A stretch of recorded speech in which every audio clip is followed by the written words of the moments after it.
Man. So it's looking like Kevin Stefanski has finally been fired by the Cleveland Browns, guys. I can tell you, having made a lot of these over the years, that this was as difficult as any we've ever had to make because of the quality of the person involved. Organized, worked hard, navigated our ship for 6 years through the inevitable ups and downs that we face in the NFL. Outstanding father and husband. And I think even you all who are around a lot probably underappreciate how much time we all spend together. And there's nothing more fun than winning an NFL game like we did the last 2 weeks, beating our arch rivals Steelers 2 weeks ago, and then winning yesterday on the last play of the game and seeing the joy in the locker room. And there's nothing more distasteful than losing an NFL game. And it's finite. You either win or you lose. And Kevin did a lot of good things here over his time period with us. It was an extremely difficult decision we made. And I shouldn't say I have no doubt, I would be highly optimistic that Kevin will be a head coach again in the league. And we all know Stefanski was hired by the Browns in 2020. Here's what Stefanski said in a statement. He said, "After 6 seasons as the head coach of the Cleveland Browns, I leave with an immense sense of gratitude. When I arrived in January of 2020, this organization, this community, and Browns fans embraced me and my family with open arms. I cannot express properly in words how good we have been treated.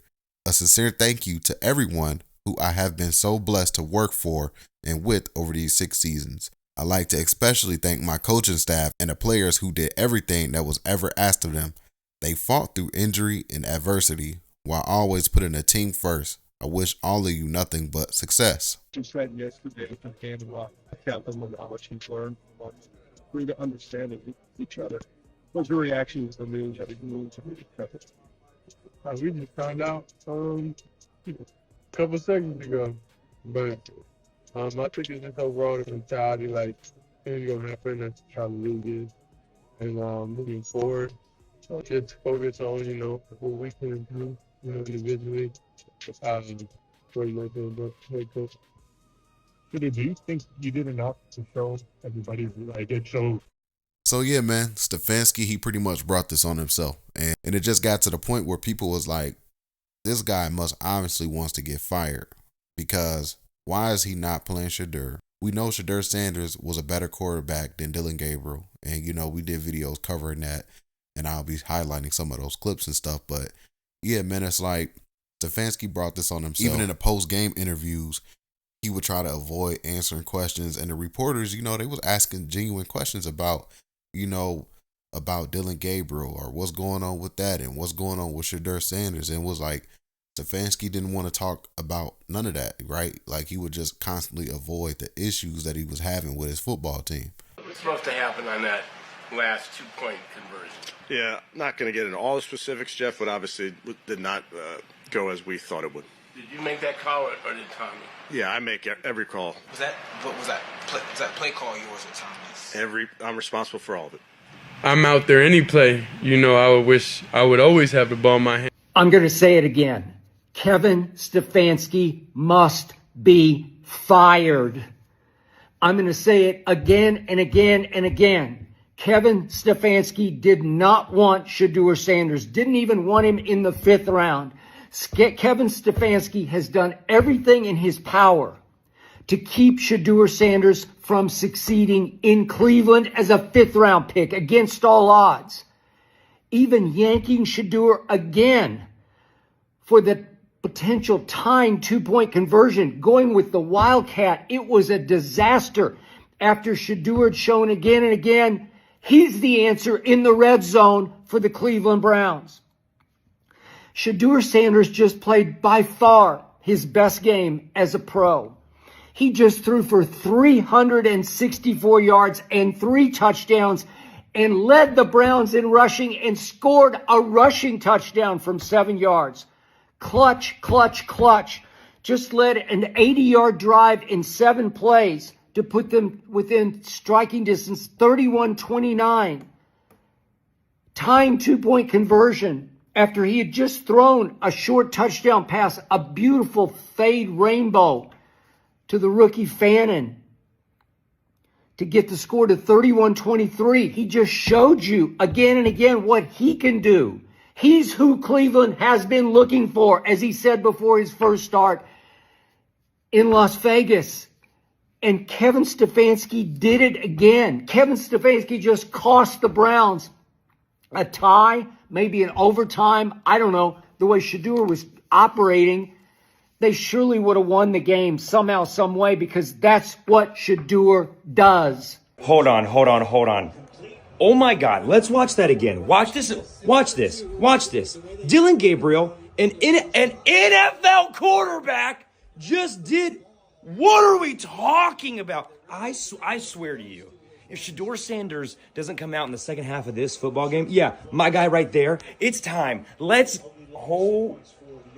was the crazy. That dude's an NFL quarterback. I might just jump ship. I might go all in on Bills Mafia. If Shedeur doesn't play today, it's Bills Mafia. I'm going to jump through a table and just make it official by the end of the day. Oh my God, you got to be. All right, I might jump through a table. Oh, Cleveland Browns fans, let's go ahead and cut right to the chase. Kevin Stefanski is never going to give Shedeur Sanders an opportunity. He's not. And I think I understand the assignment now. You look at this game, and Kevin Stefanski is almost like the captain on the ship of the Titanic. He's going down with the ship. His way, nobody else's way. Myles Garrett just set a franchise record with 5 sacks in a game. And they lost 32-13 because Kevin Stefanski is not what's doing in the best interest of the team. Now, why do I say that? Dylan Gabriel, I got nothing against the young man. I think he's a phenomenal college quarterback who has an opportunity to be a contributor in the NFL.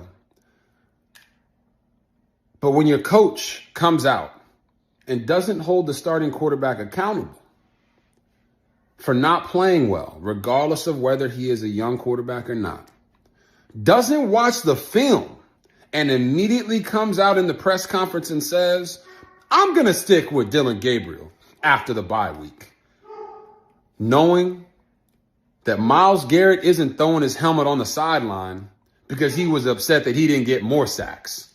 Myles Garrett was upset that his 5 sacks didn't matter. That is a massive problem in the locker room. And when you look at a guy like Shedeur Sanders, every chance Kevin Stefanski has gotten to put him down, to not put him in a position to be successful, he's done it. Kevin Stefanski owes it to the locker room to give Shedeur Sanders an opportunity to compete, have a pathway to the field, no different than any other player. But what Kevin Stefanski is telling all of us straight to our faces is that Dylan Gabriel is his guy, and he will never start Shedeur Sanders unless Dylan Gabriel can't play. For 1 week of practice, you know what I mean? This 1 week of practice. So imagine, what a full offseason look like. It get dangerous. I mean, he put it up, and I'm just like, oh, God, who is that even going to? I wasn't even looking down there to CIB, and then I'm just looking. I'm just like, oh, God, please. And he drops it in the bucket, and he reaches it out. I'm like, please, just don't fumble into the end zone.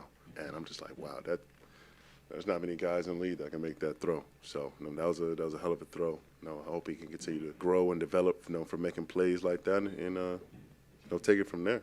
Shedeur Sanders should be the starting quarterback for the Cleveland Browns for the rest of the season. He just won his first NFL start against the Las Vegas Raiders, and I've been trying to tell y'all that he's the quarterback they've been needing since day one. This team played with more energy, more excitement, and more purpose than they have all season long. Defensively, 10 sacks on Geno Smith. Myles Garrett had 3 by himself, and you could see them reacting on the sideline, just how excited they were with all of Shedeur Sanders' off-schedule plays. Now, why should he be the starter? It's because of his ability to make the extended play. Yes, his first touchdown pass came off of a screen pass. And hey, that's every quarterback's dream. I'm going to just dump it off to the running back, allow him to go 66 yards out the gate, but those count too. Now, he did have a bad interception, but he rebounded nicely after it.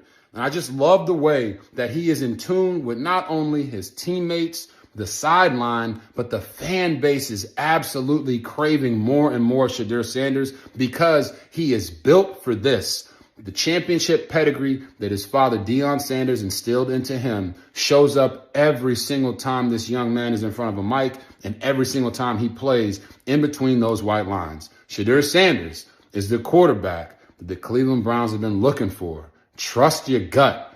Go with him. It's been tough, you know, and it's good. I think I grew and I learned a lot from him. I think this week we had a conversation just about things, you know what I'm saying, just about things in general, and I feel like, you know, we grew to understand each other. You know, we share different things, you know, that we both would go through, you know, so I know he wanted this win, and I know he wants every win, but I know this one means a lot. I don't know, I wish we all, like, as a team, and I wish everybody could have got more personal, you know, within this last year. So yeah, I would like for you guys to get in the comment section down below. I would love to hear your thoughts about today's video. Don't forget to hit that like button. Don't forget to hit that subscribe button as well. Catch you guys on the next one, and we all guys, peace.